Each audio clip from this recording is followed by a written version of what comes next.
नमस्कार मंडळी. अल्पावधीतच घराघरात जाऊन पोहोचलेली मालिका म्हणजेच लक्ष्मीच्या पावलांनी.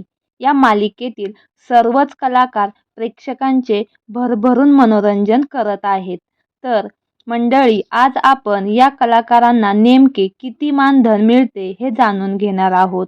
तत्पूर्वी चॅनलला सबस्क्राईब केलं नसेल तर नक्की सबस्क्राईब आणि लाईक करा.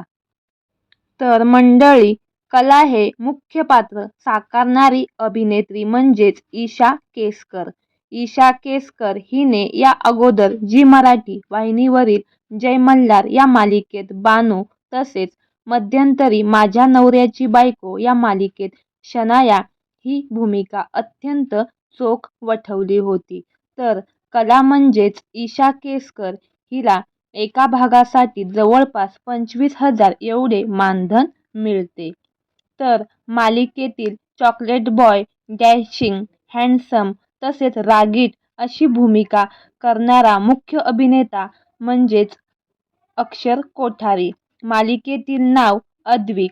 अक्षर कोठारी यांना एका भागासाठी जवळपास 26,000 एवढे मानधन मिळते.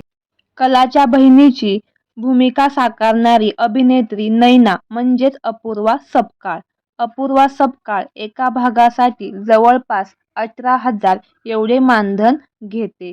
तसेच कलाची छोटी बहीण म्हणजेच काजल, खरे नाव रोहिणी नाईक. रोहिणी नाईक अत्यंत चोख बजावत आहे. तर ती एका भागासाठी जवळपास 17,000 एवढे मानधन घेते. मालिकेत ज्या पात्रामुळे मालिका पाहण्यास प्रेक्षकांना नेहमीच उत्सुकता येत असते असे पात्र म्हणजे खलनायिका. हे पात्र रोहिणी म्हणजेच दीपाली पानसरे चोख बजावत आहेत. दीपाली पानसरे यांना जवळपास 22,000 एवढे मानधन मिळते. तर लोभी स्वभाव असणारी कलाची आई म्हणजेच किशोरी आंबिये ह्या एका भागासाठी जवळपास 20,000 एवढे मानधन घेतात. तर मंडळी, कशी वाटली संपूर्ण माहिती आणि तुम्हाला या मालिकेतील कुठले पात्र जास्त आवडते नक्की कमेंट करून सांगा. आणि अशीच नवनवीन अपडेट जाणून घेण्यासाठी सफर ताऱ्यांची या मराठी यूट्यूब चॅनलला नक्की सबस्क्राईब करा. धन्यवाद.